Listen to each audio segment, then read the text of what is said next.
오늘 하나님께서 우리에게 주신 말씀입니다. 누가복음 17장 11절부터 19절까지 말씀입니다. 신약성경 124쪽이 있습니다. 신약성경 124쪽입니다. 누가복음 17장 11절부터 19절까지 말씀 교독합니다. 예수께서 예루살렘으로 가실 때에 사마리아와 갈릴리 사이로 지나가시다가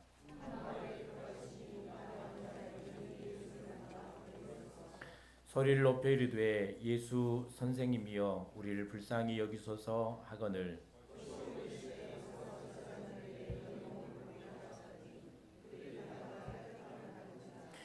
그 중에 한 사람이 자기가 낳은 것을 보고 큰 소리로 하나님께 영광을 돌리며 돌아와 예수께서 대답하여 이르시되 10사람이 다 깨끗함을 받지 아니하였느냐 그 9은 어디 있느냐.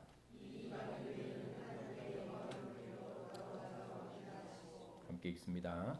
그에게 이르시되 일어나 가라 내 믿음이 너를 구원하였느니라 하시더라.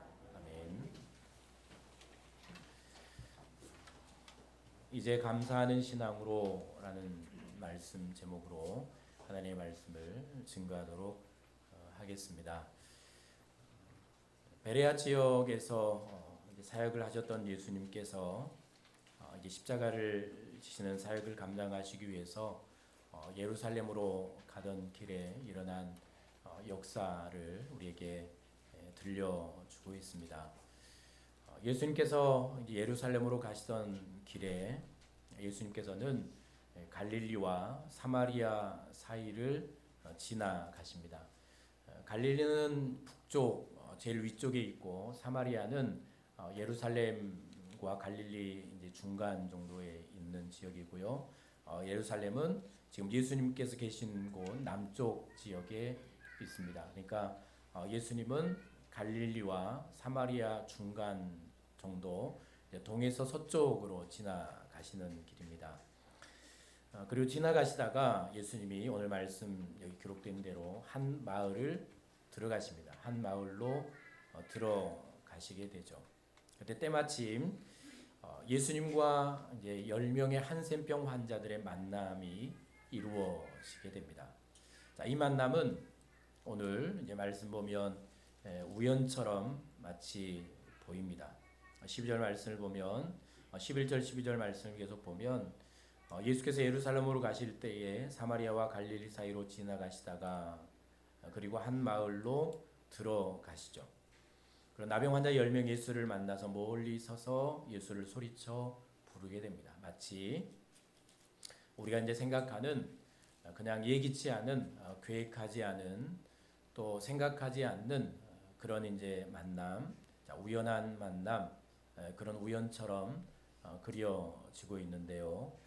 이 말씀을 잘 보면 예수님께서 이제 걸어가시는 길을 보면 예수님이 예루살렘으로 가려면 지금 계신 곳에서 남쪽으로 가야 했습니다. 그러니까 아래쪽 남쪽으로 가야 됐죠. 그런데 예수님은 지금 동에서 서쪽으로 가고 계십니다. 그리고 예수님이 예루살렘으로 가시는 길이기 때문에 예수님은 곧장 길을 꺾어서든지 아니면 예루살렘으로 가셔야 됐지만 예수님은 그 길을 가다가 멈추시고 한 마을로 들어가시죠. 한 마을로 들어가십니다. 그러니까 예수님의 이 행적을 보면 남쪽으로 직접 가시지 않고 동에서 서로 이동하시는, 그리고 가시다가 예루살렘으로 또 향하지 않고 한 마을을 지정해서 들어가신 이 모습, 그분의 이제 행적을 보면 이 예수님의 행하심이 그냥 우연이 아니라는 사실을 우리는 짐작하게 되고요. 그리고 예수님이 이제 그들을 만나 주시죠. 그들의 이제 부르짖는 소리를 듣고 예수님 만나 주시는데 이게 이제 어떤 이제 그 모습인가 하면 우리가 이제 어릴 때도 지금은 이제 한센병이라고 부르죠. 1871년에 이 이제 나균이라는 이제 균을 발견한 사람이 노르웨이의 게르하르 한센이라는 사람입니다. 그가 이제 이 균을 발견한 이후부터는 한센병으로 불렸죠. 그리고 이제 문둥병이나 나병은 사람들을 이제 그 차별하는 또 이제 낮춰 부르는 그들에게는 아픔이 되는 말이기 때문에 한센병이라는 말로 불렸고요. 구약 시대에도 마찬가지고 이 병은 실제 그렇지 않았지만 신에게로부터 온 신이 내린 병으로 알려졌습니다. 그리고 이 병에 한센병에 걸리게 되면 일단은 사회적으로 격리가 되죠. 함께 살지 못하고 지금이야 이제 전염이 없어졌지만 옛날에 전염이 됐기 때문에 한 마을 귀퉁이 성 귀퉁이에 쫓겨나서 구별되어 살아가던 사람들입니다. 이제 사람들과 함께하지 못하면서 그러니까 늘 외로운 사람들, 소외된 사람들 그런 사람들이었죠.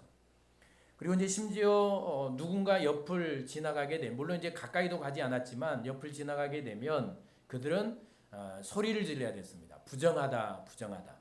자신들이 부정하다는 것이죠. 그러니까 부정하다, 부정하다 소리를 듣고 사람들이 자신들을 피해서 가도록 소리를 질러야 됐죠. 그리고 만약 그들이 소리를 지르지 않으면 소리를 지르지 않다 발견되면 그들은 사람들에게 돌로 맞아 죽어야 되는 사람들이었습니다. 실제 이건 중세 시대까지도 가톨릭 교회의 역사에도 기록이 되었죠. 그들은 그때 보면 이제 그들은 격리되어 살아가면서 이제 사람들이 지나가면 종을 딸랑딸랑 쳐야 됐습니다. 그들을 알아보고 피해 가도록 이런 이 사람들이 바로 이제 한센병에 걸린 사람들이었죠. 그런데 예수님께서 그들을 이제 만남의 이제 과정들 가운데 그들이 예수님을 보며 이제 13절 보면 그들이 예수님을 부르잖아요. 소리쳐 부릅니다. 예수 선생님이여. 선생님이여라고 부르는 것은 그냥 그들 예수님을 주나 어떤 랍비 그 정도로 인식한 게 아니고 단순히 우리가 이제 뭐 음식점 가면 이모 막 오빠 부르는 것처럼 그리고 어떤 이제 손님들에게 선생님하고 부르는 것처럼 막연한 어떤 호칭이었습니다. 예수님을 잘 알지 못하지만 어떤 소문을 듣고 알고 있었던 이 사람들이 예수님을 소리쳐 부르죠. 그런데 예수님은 그들을 외면하지 않습니다. 소리를 들으면 모든 사람들은 한 사람도 예외 없이 마치 그들이 어떤 그들의 사망을 갖다 주는 존재처럼 피해서 도망갔죠. 피해서 가버립니다. 누구도 그들과 함께 멈춰서 대화를 하지 않았던 시대입니다. 그런 시대에 예수님이 그들의 소리 짓는 부르짖는 소리를 듣고 멈추시죠. 그리고 그들의 이 소리를 들어주십니다. 그리고 14절 보면 심지어는 그들에게 말씀해 주시죠. 응답을 주십니다. 이런 이제 예수님의 그들을 만나는 일들 그리고 이제 15절 보면 그들에게 만나주시게 행하신 일들을 보면 결국 예수님과 그들의 만남은 우연이 아니었다는 사실을 알게 됩니다. 이렇게 이제 말하면 뭐 그런 일이 있겠어 그러면서도 노사연 씨가 부른 우연이라는 노래를 듣고 부르면서 은혜 받는 분들이 계시니까 성경이 말하면 성경이 우연이 없다고 말하면 은혜를 못 받으면서도 그 우연이라는 노래를 들으면서 막 사랑하는 사람을 생각하고 은혜를 받으시는데 이런 이제 예수님의 행적들, 만남들, 대화들, 이루신 일들을 보면 예수님은 이제 어떤 것을 깨닫게 되냐면 예수님은 그들을 이미 이제 신적인 지혜가 예수님이 있으시니까 예수님은 이미 그들이 한 지역 소외된 곳에 있다라는 사실을 아셨다라는 사실을 충분하게 짐작할 수 있죠.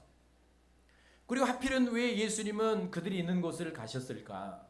그러니까 예수님 그들이 있는 곳을 아시고 그들이 있는 곳을 찾아가셨다라는 사실도 알 수 있게 되고요. 그리고 예수님께서 그들에게 행하시는 일들, 예수님을 만난 후에 그들이 이제 하는 일들을 보면 분명히 예수님은 그들을 아시고 찾아가시고 무언가 그들에게 이루시기를 원하시는 목적이 있으셔서 계획 가운데 철저하게 계획 가운데 예수님은 가는 길을 정하셨고 가는 마을을 정하셨고 그리고 만나는 사람을 정하셨고 그들과 함께 만나셔서 이 일을 이루시고 있다라는 사실을 우리는 깨닫게 되는 것입니다.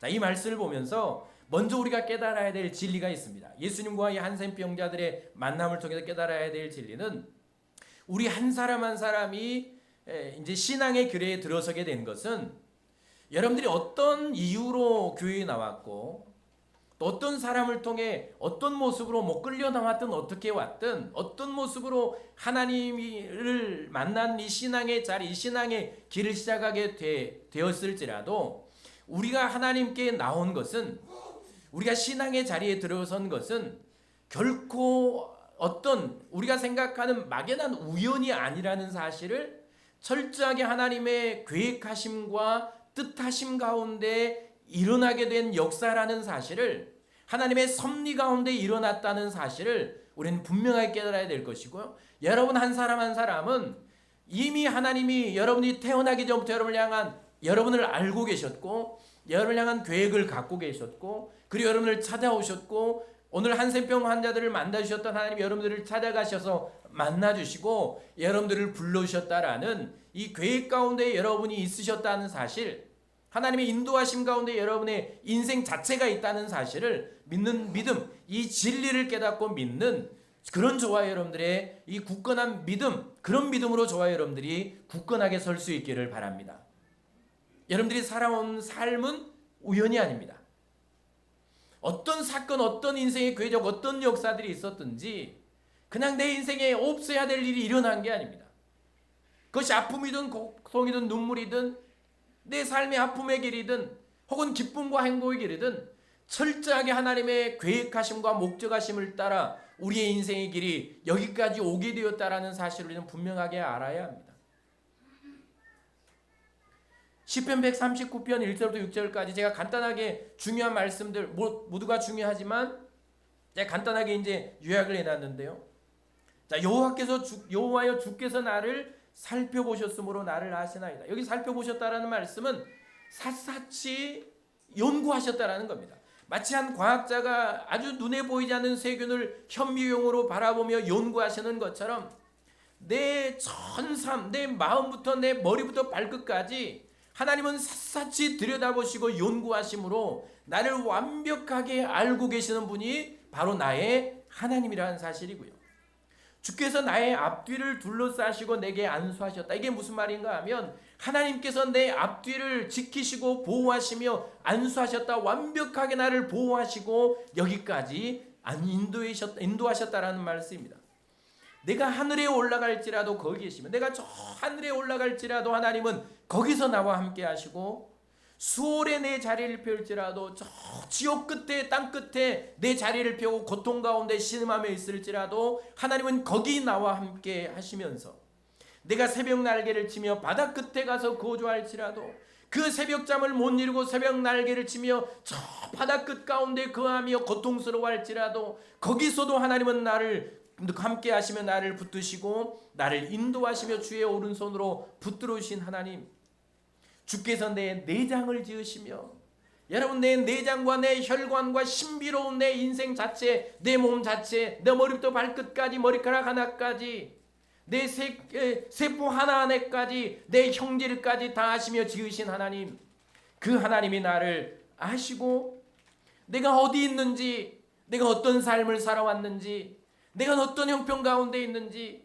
내가 왜 고독해하며 외로워하는지, 내가 왜 눈물을 흘리고 있는지, 내가 어떤 삶의 기퉁 위에 서서 저 지옥 끝과 땅 끝 같은 그 고독한 자리에 서서 아파하며 눈물을 흘리고 있는지, 내 삶을 완벽하게 하신 하나님께서 나를 찾아오셨고, 나를 하신 하나님께서 나를 만나주셨고, 지금 나와 함께 하시며 그 하나님께서 나를 여기까지 인도해 주셨고 앞으로도 저와 여러분들을 인도해 가실 것이라는 이 믿음, 이게 신앙입니다. 하나님이 여러분들을 그렇게 인도해 가실 것입니다. 앞뒤를 안수하시며 여러분들을 이끌어 가실 것입니다. 하나님은 여러분들의 마음을 아십니다. 여러분들의 삶을 아십니다. 여러분들 어떤 형편에 있는지를 아십니다. 무엇 때문에 여러분의 마음이 고통당한지를 아십니다.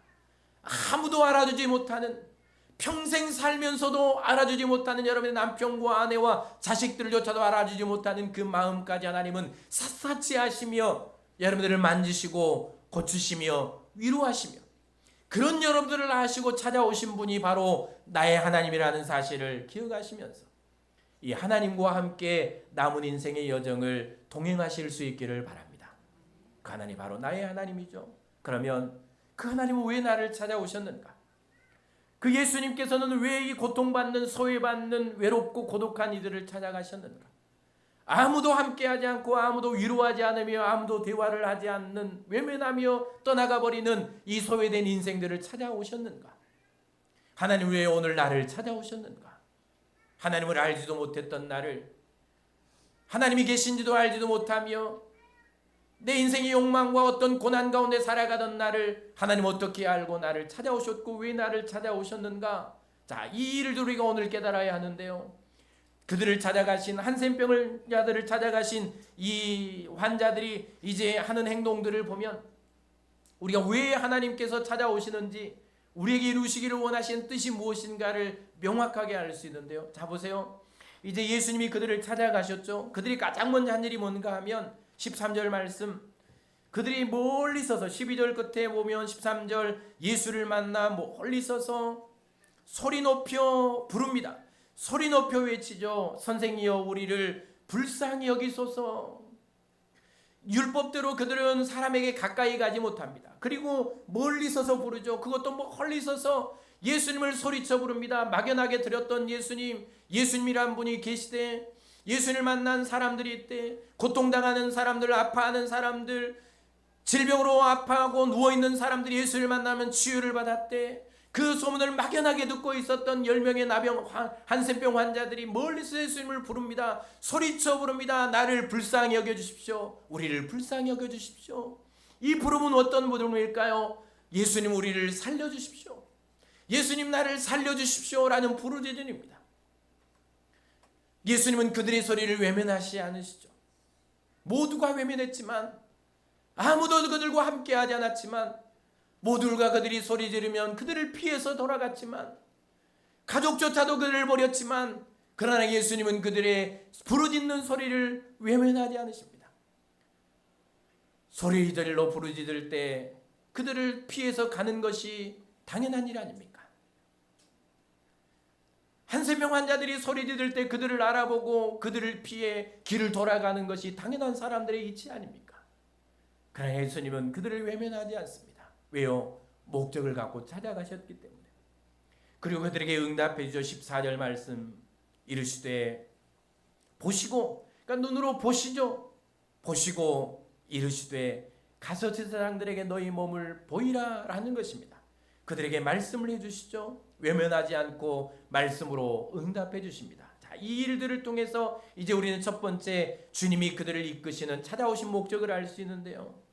자, 예수님께서는 몸이 썩어 죽어가는 그들, 소외된 그들, 외로운 그들, 아무도 함께하지 않은 한센병 환자들을 찾아오신 이유는 결국은 그들을 치유하시기 위해서, 그들을 회복시키시고 그들을 다시 일으키시기 위해서 예수님은 그들을 찾아오신 것입니다. 찾아오셔서 행하신 일이 뭡니까? 그들이 예수님을 의지하고 부르짖는 자리로 이끄십니다. 자, 그들이, 자 보세요. 한센병 환자들이 살려달라고 고쳐달라고 부르짖을 수 있었을까요? 생각을 해보세요. 그들은 의지할 리가 없었습니다. 살려줄 리도 없었죠. 신이 내린 병이라고 생각이기 때문에 그들은 치유받을 소망이 없었습니다. 그러니까 그들은 부르짖을 생각조차 못했겠죠. 살려달라고, 누군가에게 나를 고쳐달라고 외칠 수 없는 그런 존재들이었습니다. 그러면 보세요. 그들이 부르짖을 수 있었던 것은 무엇 때문입니까? 예수님이 그들을 찾아오셨기 때문입니다. 예수님이 그들을 찾아오셨기 때문에, 그리고 그들 앞에 서서 그들이 부르짖는 소리를 들으시죠. 그러므로 그들이 부르짖을 수 있는 것은 예수님이 그들을 찾아오시고 만나주심으로 그들은 하나님께, 예수님께 살려달라고 부르짖는 자리에 나아갈 수 있었던 것이고, 부르짖을 소망을 가진 것이고, 우리가 기도하면 고침을 받을 수 있다라는 소망을 품을 수 있는 자체가 예수님이 그들이 찾아가 주신 것들 때문입니다. 자, 이렇게 생각해 보면 내가 하나님께 나올 수 있는 것은, 내가 하나님께 기도할 수 있는 것은 나의 의지나 혹은 내가 기도할 수 있는 능력이 있어서나 아니면 내가 하나님 앞에 나아갈 어떤 의의가 있어서가 아니고 하나님이 나를 찾아오심으로 우리 하나님 앞에 기도할 수 있는 존재가 되었다라는 사실을 깨닫게 되는 것이죠. 그러니 여러분, 기도할 수 있다라는 것은, 내가 하나님께 기도할 수 있다라는 것은 어떤 증거일까요? 주님이 나를 찾아오신 증거 아닙니까? 그러니까 여러분, 기도는 하나님의 선물이죠. 어떤 사람만이 기도할 수 있을까요? 하나님이 찾아오신 그 은혜를 누린 사람만이 기도할 수 있는 것입니다. 예수님이 나를 찾아오시고 불러주시고 만나주신 이 은혜를 맛본 사람만, 이 은혜를 누린 사람만이 하나님께 나아가 기도할 수 있는 것이죠. 아무나 기도할 수 없는 것입니다. 그러니까 여러분, 기도할 수 있다는 것은 놀라운 감격 중에 감격 아닙니까? 주님이 나를 찾아오신 증거가 기도이니, 기도는 노동이 아니고, 기도는 고통이 아니고, 기도는 내 삶을 얽매는 것이 아니고, 주님이 나를 찾아오신 증거이고, 주님이 나를 만나주신 증거이고, 그리고 이 역사들을 통해서 우리를 찾아오신 목적을 우리는 분명히 알겠죠. 주님이 나를 찾아오신 이유는, 하나님은 여러분들의 인생을 자체를 아시는 분 아닙니까? 태어나서 여러분 생로병사의 길을 걷습니다. 우리는 가난하고 지치고 피곤하며 하루하루 먹고 사는 일에 이 고단한 삶을 살아가야 하는 우리의 인생입니다. 사망 가운데 영원한 멸망으로 가야 될 인생이죠. 그런 우리를 불쌍히 여기시고 그런 나를 치유하시기 위해 주님이 나를 찾아오신 것입니다. 나를 만나주시고 나를 치유하시기를 원하시는 주님, 그리고 나를 어디로 이끄십니까? 하나님께 부르짖어 기도하는 자리로 나를 이끌어 내시는 것입니다. 그러니까 주님은 늘 우리를 어디로 부르실까요? 나에겐 나오라고 부르시는 겁니다. 나에겐 나오라고 부르시는 겁니다. 그리고 나에게 부르짖으라고 부르시는 것이죠. 내가 너를 치유하시게 왔다는 겁니다. 내가 너를 고치고 너의 인생과 너의 삶과 너의 영혼을 치유하게 주님이 나에게 오신 것입니다. 그리고 나를 부르짖는 자리로 초청하시죠. 기도하는 자리로. 그러니까 우리에게 이루시기를 원하시는, 나를 이게 뜻하신 게 뭘까요? 하나님이 나를 찾아오셔서 나를 세우기를 원하시는 신앙은 결국 첫 번째는 하나님께 나아가 부르짖는 신앙 아닙니까? 그럼 여러분, 저와 여러분들이 가장 먼저 이제 해야 될 일이 뭔가 하면 나를 찾아오시고 만나주신 주님께 부르짖어 기도하는 일입니다. 무슨 기도를 할까요? 오늘 이대로 하면 되겠죠? 오늘 10명의 한센병 환자들이 했던 대로 여러분 기도할 줄 몰라, 무슨 기도를 할지 모르겠어. 그럼 막 태어나서 여러분, 아이가 막 태어나서 엄마 배고파 젖을 주세요. 엄마 내 배가 아파요. 나에게 약을 주세요. 이렇게 갓 태어난 아이를 보신 분 손 한번 들어봐주세요. 갓 태어난 아이가 배가 고프면 뭐 합니까? 안 키워보셨나요? 배가 고프면 뭘 합니까? 울죠. 아프면 뭐 합니까? 울어요. 무서우면 어떻게 합니까? 울어요. 우리는 주님을 만나, 나를 찾아오신 주님을 만나 거듭난 사람, 거듭났다라는 건 새로 태어난 사람 아닙니까? 새로 태어났다라는 건 내가 영적 유아기에 있다는 겁니다. 그럼 새로 태어난 우리가 주님께 나아가서 기도하는 방법을 알아야 되겠습니까? 내가 말하는 방법을 알아야 되겠습니까? 어떻게 기도하는 방법을 알아야 되겠습니까? 오늘 이 사람들이 나아가서 어떤 기도를 해야 될지 알았겠습니까? 그러니까 뭐 하는 겁니까? 우는 거 아닙니까? 나를 살려달라고. 예수 선생이여 나를 불쌍히 여겨주십시오라는 것은 그 외침 아닙니까? 외침. 주님 나를 살려주십시오. 아이가 배가 고파 병이 들어 우는 것처럼 이 10명의 나병 환자들은 주님 앞에 있어서 그 주님이 치유할 수 있다고 하기에 그 주님 앞에 있어서 우는 것 아닙니까? 주님 나를 살려주십시오. 내가 아파요. 내가 살려주십시오. 여러분, 우리가 가장 먼저 주님 앞에 해야 될 기도는 뭘까요? 나를 불쌍히 여겨주십시오. 우는 일 아닙니까? 울 일이 없는 사람이 누가 있습니까? 여러분 살면서 주님 앞에 나 살려주십시오. 나 불쌍히 여겨주세요. 여러분 이게 위대한 분입니까? 여러분들은 살만합니까? 주님 앞에서 하나님 앞에서 내 인생과 내 가정과 내 삶은 여러분 내가 할 기도는 오직 하나입니다. 하나님께 가서 하나님 나 살려주세요. 이게 주님 앞에 부르짖는 우는 기도 아닙니까? 주님이 나를 그 자리로 부르십니다. 아이가 막 태어나면 울죠. 아이는 그런 것입니다. 그러니까 내가 그리스도인의 길에 들어섰다는 증거가 뭘까요? 기도하는 것 아닙니까? 기도하는 거. 하나님 나 살려주세요. 하나님 나 불쌍히 여겨주세요. 소리쳐 부르며 하나님 내 가정을 불쌍히 여겨주세요. 하나님 내 병든 몸을 불쌍히 여겨주세요. 하나님 내 자녀를 불쌍히 여겨주세요. 하나님 내 미래를 불쌍히 여겨주세요.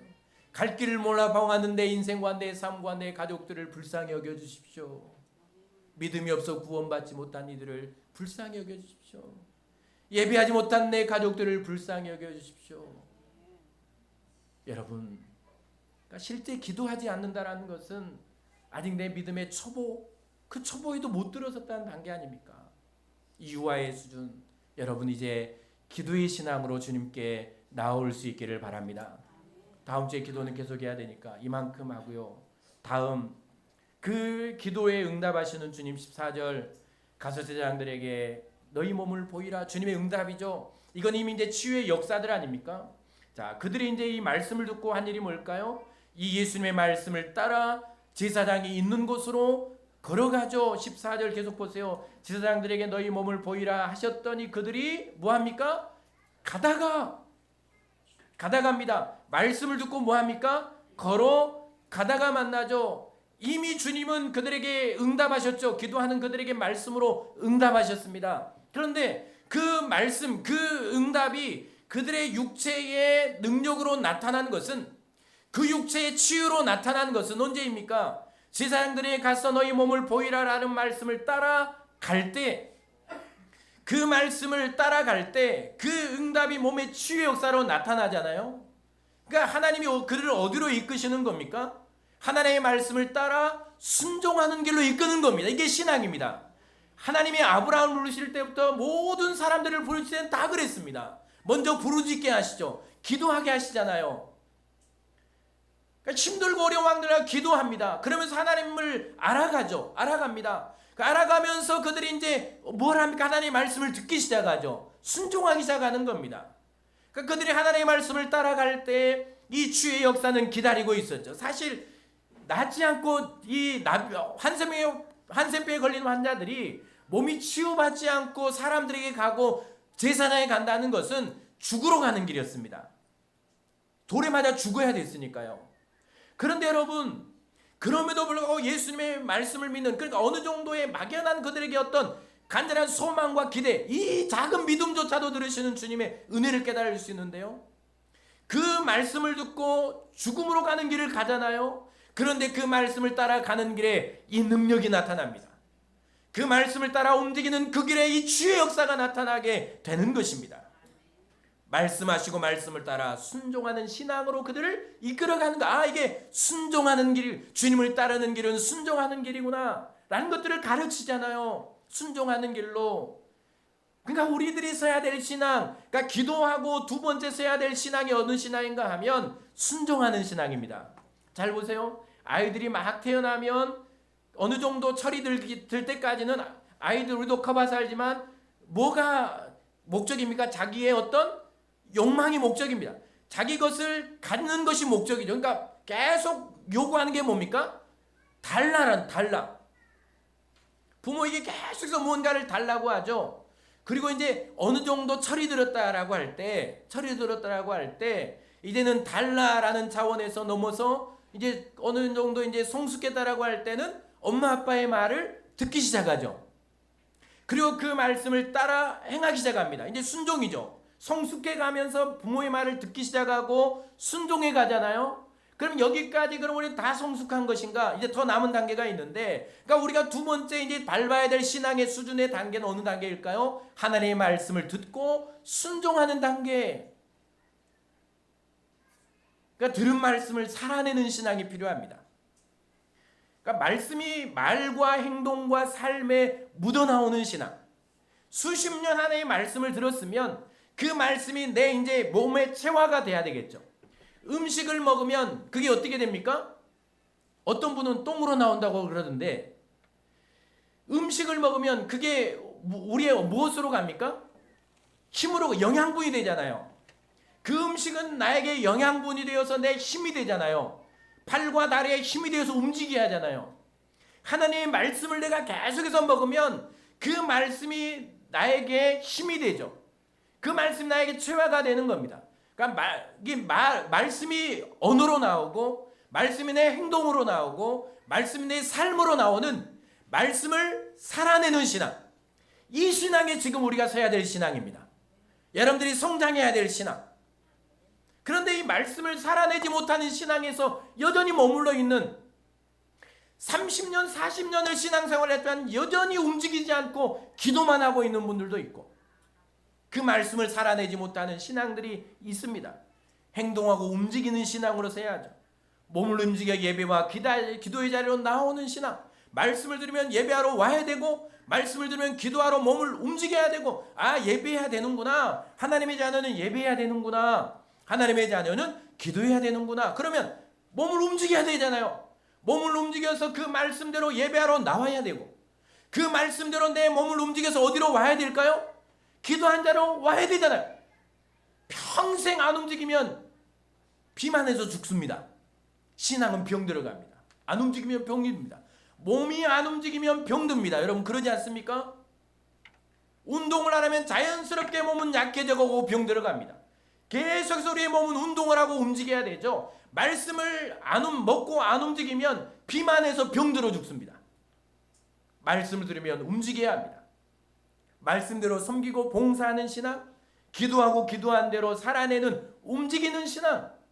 여러분은 우리는 어느 수준에 머물러 있습니까? 여러분 말씀대로 움직여지십니까? 말씀대로 말씀을 들으면 내 몸이 자연스럽게 움직여지십니까? 아니 억지로라도 움직여지시나요? 아니면 아예 움직일 생각을 안 합니까? 이건 문제가 있는 겁니다.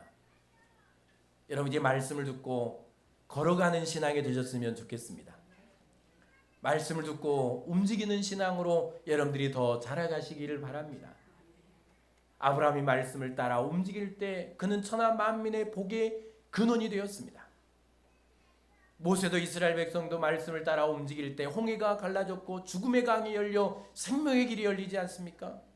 그들 하나님의 말씀을 따라 움직일 때 광야에 길이 없는 곳에 길이 만들어지고 길이 열리지 않습니까? 말씀을 따라 움직일 때 요단강이 갈라지죠. 생명의 길이 갈라지지 않습니까? 제사장들이 하나님의 말씀대로 그들의 발을 출렁이는 요단강 물 위에 디딜 때 요단강 물이 갈라지고 생명의 길이 열려집니다. 말씀을 따라 움직일 때 순종하며 나아갈 때 여리고성이 무너지고 아이성이 무너지고 가나안으로 가는 길이 활짝 열리게 되죠. 순종하는 길이 살 길입니다. 말씀을 따라 가는 길에 거기 치유가 있고 거기 복이 있고 거기 여러분들의 생명의 길이 있고 거기 인생의 역사가 나타난다는 사실을 기억하셨으면 좋겠습니다. 말씀을 행하지 못하면 우리는 능력을 행할 수가 없습니다. 기도하고 움직이지 않으면 기도의 역사를 경험할 수가 없습니다.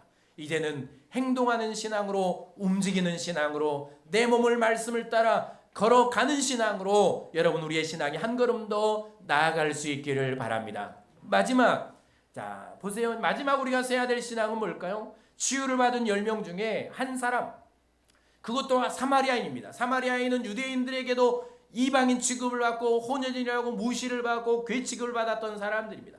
그런데 그 사마리아인 한 사람이 예수님께 돌아와 감사하며 나아갑니다.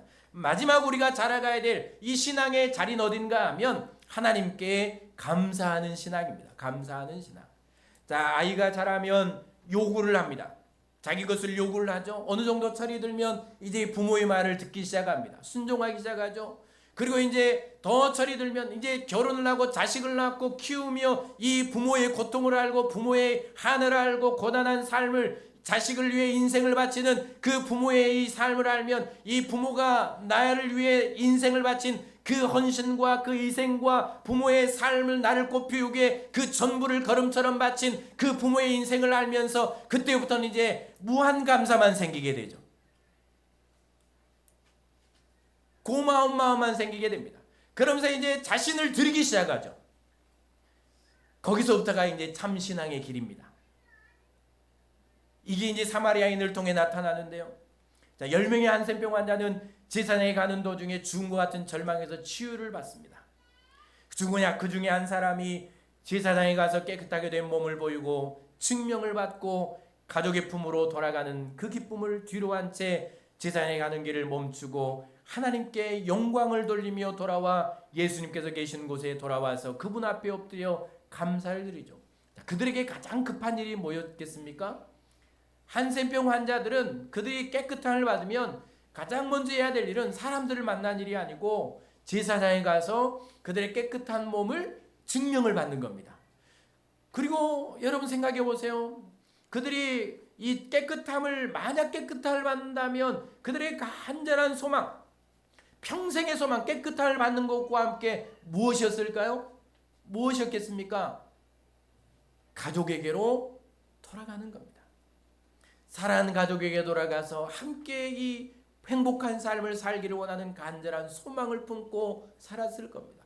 그러니까 어찌 보면 이 치유함을 깨끗함을 받은 인생들이 제사장에게서 먼저 가는 것은 당연한 일이었고, 그리고 돌아가는 가족들이 가는 일도 당연한 일이었죠. 그런데 한 사람 사마리아인이 그 길을 멈춰선 것입니다. 그리고 하나님께 영광을 돌리며 그 길을 멈추고 예수님께 돌아와서 무릎을 꿇고 감사의 제사를 드리는 이 모습을 보게 되죠. 그리고 예수님께서는 10명 중에 한 사람만 감사로 온 것에 대하여 안타까우시면서 돌아와서 감사하는 사마리아인에게 놀라운 선포를 해주시는데, 일어나 가라, 내 믿음이 너를 구원하였느니라. 이미 치유를 받았는데 이 구원은 그럼 무슨 선포일까요? 9명은, 그러니까 10명이 다 마찬가지입니다. 인생이 병들었다 치유받으면 다시 병이 들까요? 안 들까요? 들죠.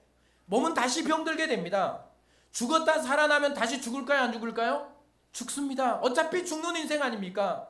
어차피 몸은 치유되면 다시 병듭니다. 한 번은 흙으로 돌아가야 될 인생입니다. 그런데 이 구원의 선포는 뭘까요? 그 인생 전부 영원의 치유와 회복을 선포받는 것입니다.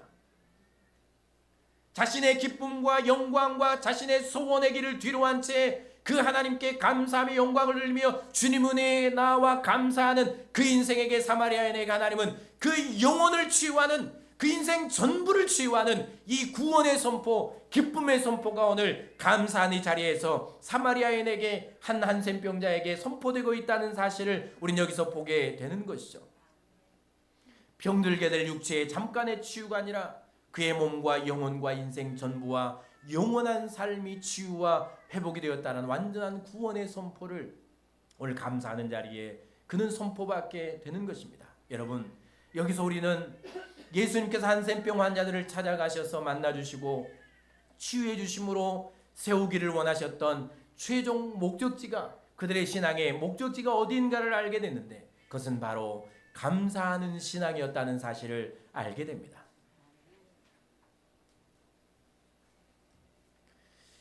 그러므로 우리가 이제 써야 될 최종 이 신앙의 목적지는 어디일까요? 감사하는 신앙입니다. 기도하는 신앙을 넘어, 순종하는 신앙을 넘어 감사하는 신앙으로 그 자리까지 이끄시기를 원하신 하나님, 주님 예수님은 그를 찾아가시고 만나주셨죠. 그리고 부르짖는 자들 그를 이끌어 주십니다. 하나님의 말씀을 따라 순종하게 하심으로 치유받게 하시죠. 그리고 그들을 다시 하나님께 나와 감사한 자리로 초청하십니다. 그리고 감사의 신앙으로 한 사람을 세우시죠. 거기서 큰 구원의 선포가 되는데, 이 역사를 보면서 이제 우리는 이 모든 신앙의 수준을 넘어서 하나님의 은혜를 알고 나에게 베푸신 은혜를 기억하며 하나님께 나아가 감사하는 참 신앙의 자리로 서는 그런 저와 여러분들이 될 수 있기를 바랍니다. 우린 이 자리까지 서야 하는 것입니다. 아이의 수준에서 넘어서 조금 더 성숙한 순종의 수준을 넘어서 이제는 하나님의 은혜를 알고 내 삶이 힘겨워도 어려워도 하나님의 은혜를 기억하며 주님께 나아가 내 삶을 뒤로하고 감사하며 영광 돌리는 그 감사의 신앙으로 설 때에 거기에서 더 놀라운 역사들이 여러분의 인생에 선포될 줄로 믿습니다. 주님이 이 길로 우리 이끄시기를 원하시죠. 감사하는 신앙으로 굳게 서야 될 이유가 몇 가지 있습니다. 먼저는 감사는 믿음의 열매이기 때문입니다. 말씀을 잘 보세요. 자, 사마리아인이 구원을 받은 것은 무엇 때문입니까? 19절 보세요. 그에게 이르시되 일어나 가라, 내 무엇이 너를 구원하였느니라고 말씀하십니까?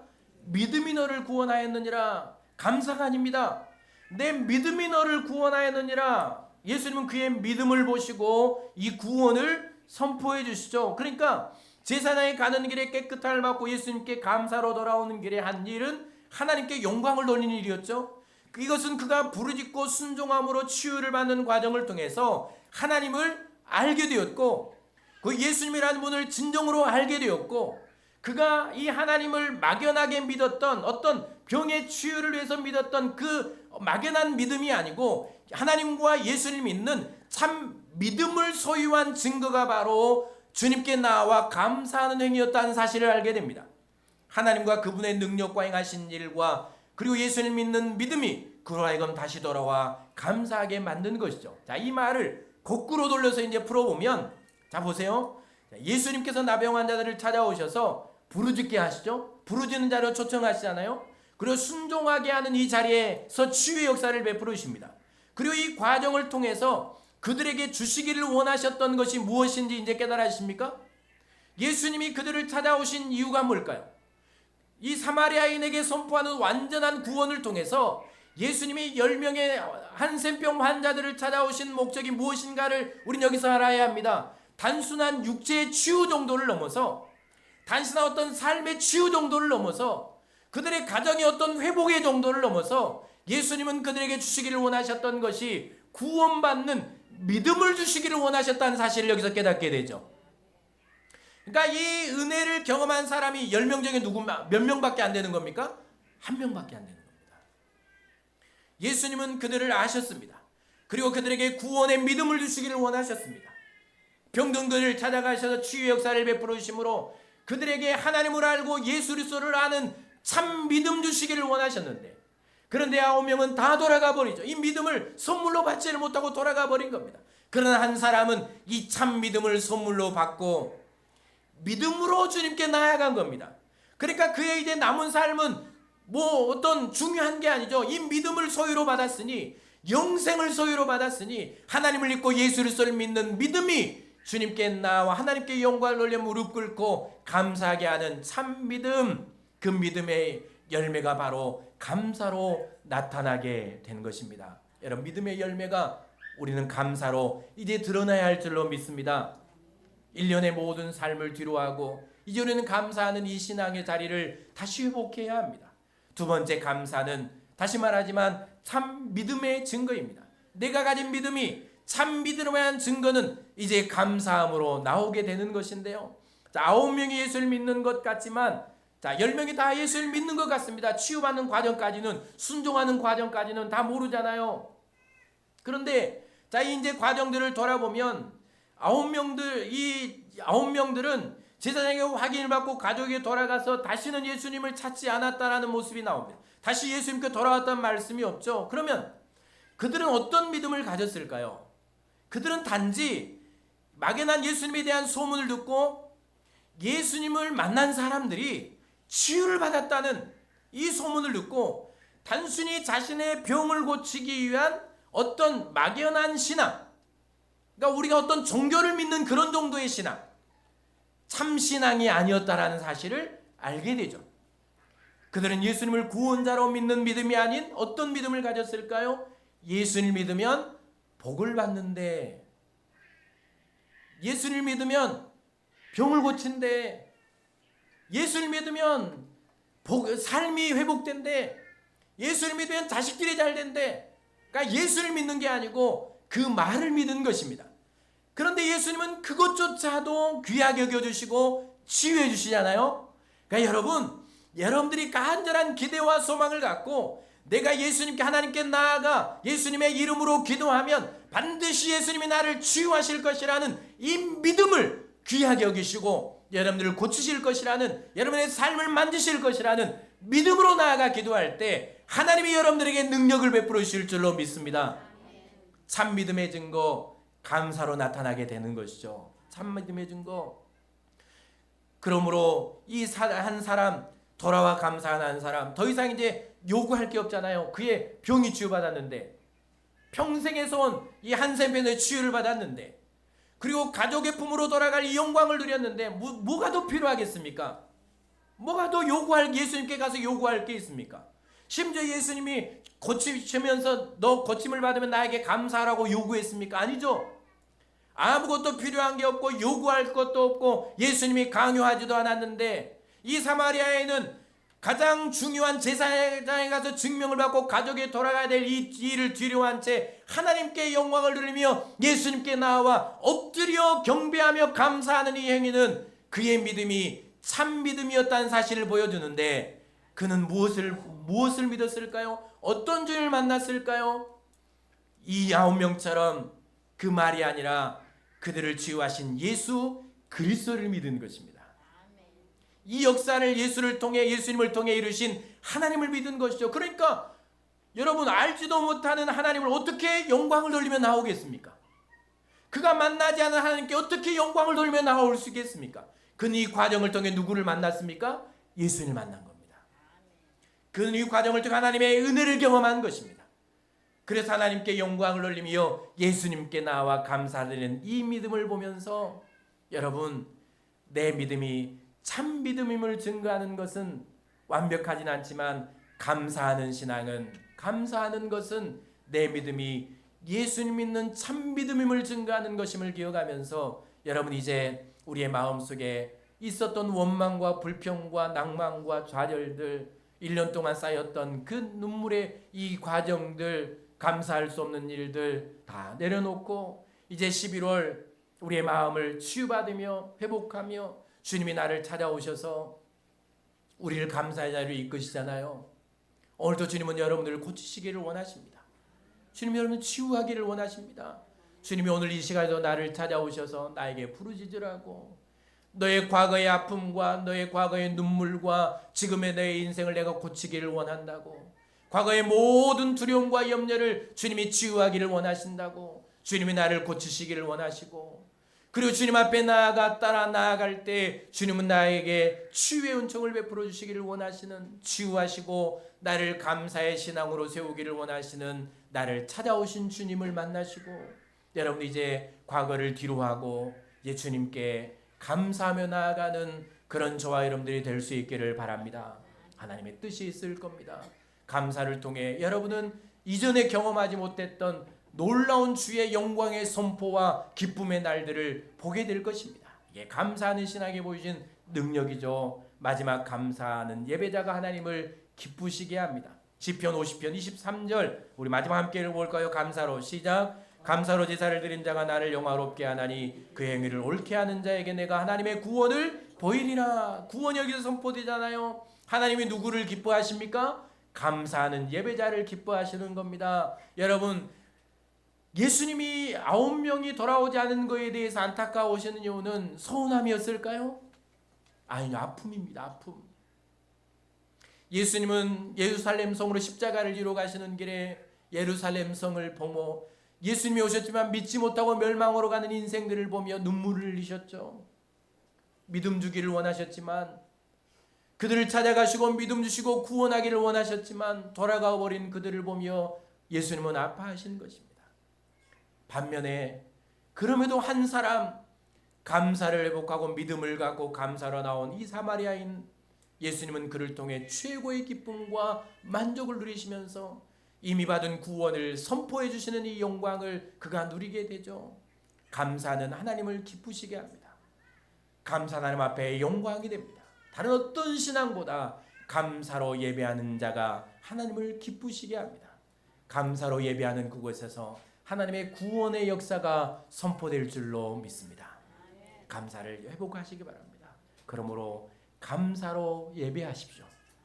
감사의 고백을 담아 11조도 하시고 헌금도 하시고, 감사의 고백을 담아 봉사하시고 순종하시고, 감사의 신앙으로 나를 세우기를 원하시는 그 주님의 찾아오심의 손길을 느끼시면서 11호 한 달 동안 이제 여러분 내 마음에 다 사라져버린, 내 마음에 하나도 남지 않은, 이제 언제 1년을 살아오면서 내 마음에 가득 찬 그 정말 표현할 수 없는 내 마음을 어둡게 하고 우울하게 하고 슬프게 하고 짜증나게 하며 원망하게 하는 이 약한 마음들, 원망의 마음들, 불평의 마음들, 그 모든 마음들이 하나님의 은혜로 치유함 받고 만짐을 받고 위로받고 이제 참된 믿음으로 주님 앞에 나아가 감사하는 신앙으로 내 인생 전부가 회복되는 그 은혜를 누리는 그런 저와 여러분들이 될 수 있기를 바랍니다.